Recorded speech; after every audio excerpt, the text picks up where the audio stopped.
Imagine a vast battlefield with thousands of warriors ready to fight. That's exactly the setting of the legendary Mahabharata War. That's where chapter 1 of the Bhagavad Gita begins. Verses 1 and 2 sets the scene. Here in verse 1, Dhritarashtra, the blind king, anxiously asks Sanjaya, his personal secretary and a disciple of Vyasadeva, to narrate the happenings in the battlefield. Sanjaya has a special ability to be able to see remote happenings by the grace of his spiritual master, Vyasadeva. Dhritarashtra is having a live streaming service of the Kurukshetra war at his palace. It's like that nail-biting moment when you're waiting for a news that could turn your world upside down. In verse 2, Sanjaya describes the battlefield scene, starting with Duryodhana approaching his teacher Drona after observing the Pandava army. Duryodhana is angry and disturbed, looking at the expert military arrangement of the opposite army. He is especially angry at Drona since the commander-in-chief of the Pandava army, Dhritarashtra, is a student of Dronacharya. He chides Drona by saying, "Oh, look at the excellent military arrangement formed by your intelligent student. All credits to your magnanimity." He indirectly persuades Drona to be strict and alert in fighting against his dear disciples Arjuna and others. For now, they are no more his disciples, they are at war with him. Duryodhana wanted to make sure that Drona is not lenient towards the Pandavas, who are his dear disciples, like favorite disciples. And then in verses 3 to 14, Duryodhana assesses the battlefield. Duryodhana tries to act confident in these verses but can't hide his nervousness. In the presence of his important warriors, generals and kings, Duryodhana assesses the battlefield. He lists the key warriors of the Pandava side, subtly panicking about the strength of the enemies, but soon realizes this would demoralize his leading warriors. He starts to save the situation by listing the important warriors in their army, in his own army, and glorify their strength and valor to boost the morale of his chief warriors. So Duryodhana requests everyone in his army to support the commander-in-chief Bhishma to ensure their victory. Then in verses 15 to 19, the tension skyrockets. We see the blowing of conch shells, trumpets are sounded, the drums are being sounded. So it signals the start of the battle. So the blowing of these different conch shells, bugles and drums vibrated in the sky and on the earth. So picture the sound echoing the air, thick with anticipation. So it's like the opening scene of an epic movie where things are about to get real. Hearing the tumultuous sounds of the conches from the Pandava army creates insecurity in the hearts of Duryodhana and his followers. Then in verse 20, Arjuna, our hero, he's seated in the chariot. The chariot on the top has a flag of Hanumanji. Arjuna takes up his bow and prepares to shoot his arrows. After looking at the opposite army, he turns to Krishna, his charioteer and friend. In verse 21, Arjuna asks Krishna to place his chariot between the two armies. Humbly acting as a charioteer of his devotee and friend Arjuna, Lord Krishna, the Supreme Lord, takes the chariot amid the two armies for Arjuna to see all the warriors assembled on both sides. From verses 22 to 27, we see Arjuna's reactions upon seeing his family, friends, and mentors who are ready for the war. Arjuna becomes overcome with compassion and grief. It's like being torn between two sides of yourself, each pulling in a different direction. So then in the verses 28 and 29, Arjuna's inner turmoil intensifies. He starts showing symptoms in his body. He's shaking, his bow is slipping from his hand. It's a very raw human moment that this powerful hero Arjuna is experiencing. A moment of despair, a moment of doubt, completely confused. So life can throw surprises at the unexpected moment, even for most powerful people like Arjuna. So then in the verses 30 and 31, Arjuna has second thoughts about fighting. He's questioning the reason for fighting. He's wrestling with these moral questions that can make one sleepless. He's like standing in a crossroad. So it's like standing at life's crossroads, unsure which way to go. So Arjuna expresses his unwillingness to fight. He cites the destruction of the family and the sin of killing one's own family members. He suddenly feels sympathetic to his family and relatives, who he was just ready to fight before a few moments. Now he feels, no, that's not right. So he feels completely disgusted at the thought of gaining a kingdom at the sake of losing the own family. He feels appalled at the thought of bloodshed and the loss of lives of so many people just for the sake of gaining a kingdom. So he questions the cost of the victory. Between verses 32 and 35, Arjuna questions if any victory is worth the cost of the blood of one's own family members. He feels that fighting will not give him any enjoyment. Even if he wins the war by killing all his relatives, who will he share his joy and wealth if all his relatives die? That's his question. It's okay, I will win the war, but who will I share all this joy and wealth and the kingdom if all my relatives are dead? He's pondering the true price of the success that he will achieve by killing all his relatives. He feels if there is any need to kill his relatives to establish dharma, and he feels if at all there is really a need to establish dharma, and for that sake his relatives needs to be killed, then let Krishna kill them personally. Krishna has killed so many people in battles before. So why not Krishna establish dharma by killing his relatives instead of Arjuna? Because he feels if he kills them, he will incur sin. From verses 36 to 38, Arjuna worries about the sins he will incur by killing his family members, especially elders like Bhishma and mentors like Drona and Kripa.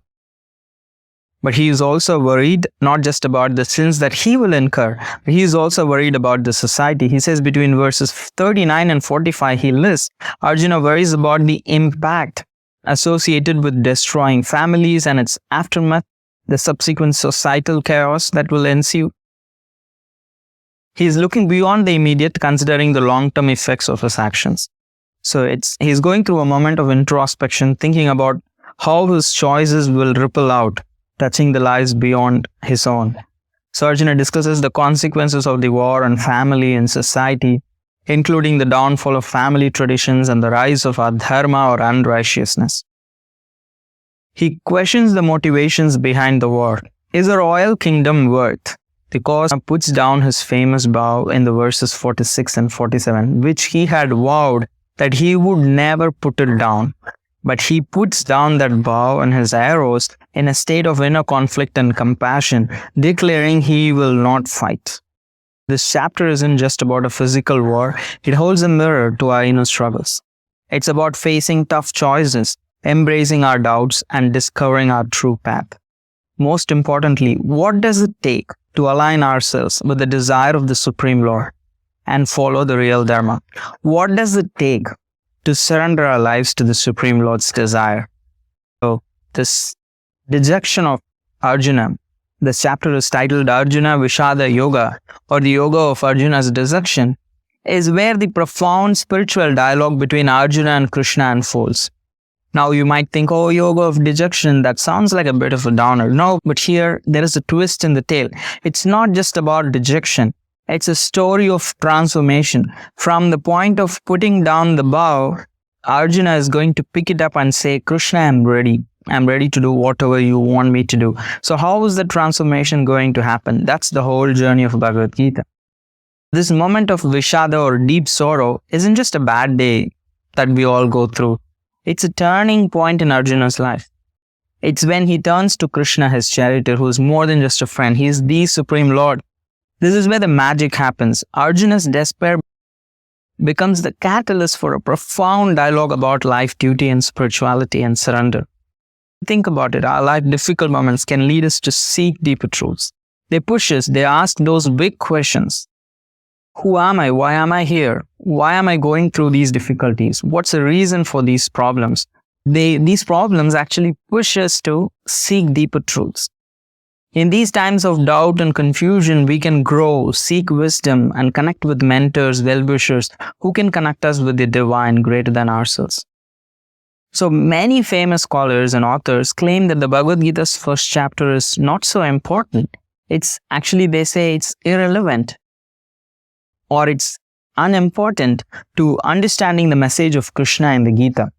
A famous scholar even goes to the extent of saying that the first chapter is not coherent with the message of the Gita, with the central message of the Gita. Because he feels non-violence is the central message of the Gita.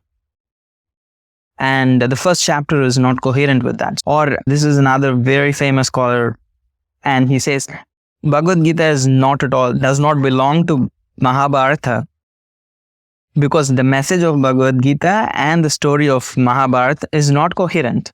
That's why he feels first chapter does not go well with the rest of the book, and the Gita has been inserted into it. This is his guess. So let's leave aside that. So it's not true that Bhagavad Gita's first chapter is irrelevant. No, they are actually missing a very important point that Krishna is showcasing for all of us. Without hunger, one cannot digest and absorb the nutrients in the food. Similarly, unless a person humbly takes shelter of a spiritual teacher, in this case the Supreme Lord himself, one cannot know the real truths about life and its purpose. We all face reverses, but will we turn to Krishna and take shelter? Will we ask the right questions to the right person? Will we surrender to a spiritual master, a bona fide spiritual master, and take shelter, do service, surrender, gain knowledge, practice, and achieve spiritual realization? Here, that's what exactly Arjuna is teaching every one of us. He faces reversals but turns to Krishna, takes shelter, he asks the right questions, and takes Krishna's advice to heart and acts upon it. That's to Arjuna's credit. So we all have the same opportunity. That's what this first chapter is teaching us. So the yoga of Arjuna's dejection is more than it seems. It's about transformation, about finding clarity in chaos. It's about turning a breakdown into a breakthrough. It's about finding light in the darkest of places.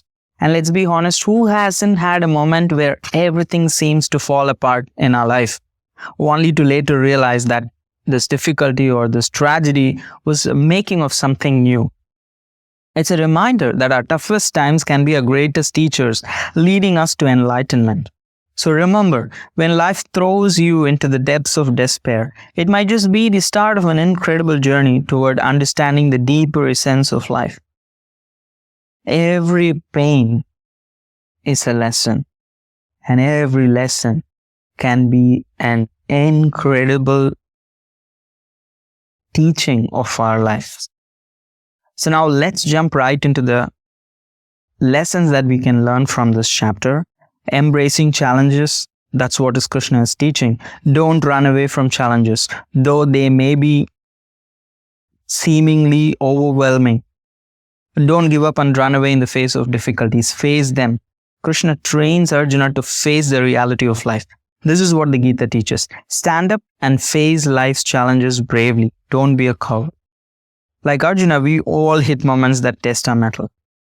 These aren't just obstacles, but invitations to dig deep and connect with something bigger. So when you're at crossroads, think of Arjuna's dilemma.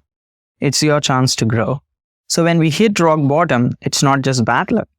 It's a call to connect deeper with something bigger than us. It's a call to find the real purpose of our life. It's a call to find our real identity.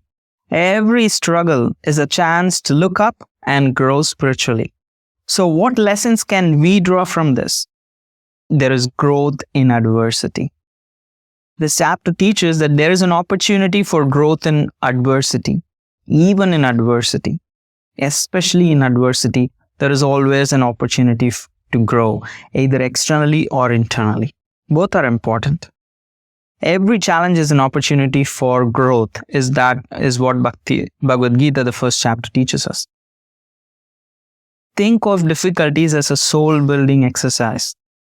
Tough times shape us, forging strength and wisdom. The other lesson that we could learn is that this chapter 1 cautions us about life's curveballs. Just as Arjuna faced unexpected challenges, so do we. These moments test our values and resilience. They are not setbacks, but opportunities to better understand ourselves and our journey. When unexpected things happen, that's when truly we can see our real color. Our true colors come out. So we can understand ourselves better in those unexpected moments. And also we can understand the transient nature of this world. The true nature of this world. This world is a stage where even closed ones. So this shifting allegiances on the battlefield remind us that the true peace is not found in fleeting power or possessions, because things can change. But in understanding our deeper spiritual nature, that's where the true peace lies.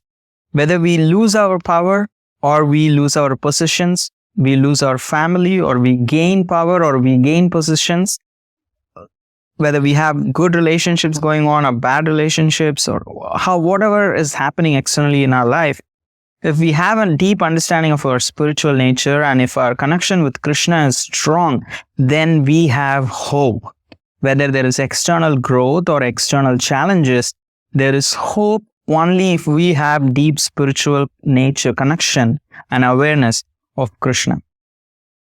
As we navigate life's battles, let's keep these insights from the Gita close to our heart. They're not just ancient wisdom, but practical tools relevant for our modern lives. Stick around as we will delve deeper into this epic scripture. Krishna will uncover some of the most profound truths of life in the chapter 2, some amazing foundational wisdom in the store in the coming chapter 2, especially about the knowledge of the soul and much more. The second chapter is an amazing chapter. So see you soon with a quick summary of the chapter 2. Hare Krishna. Thank you very much.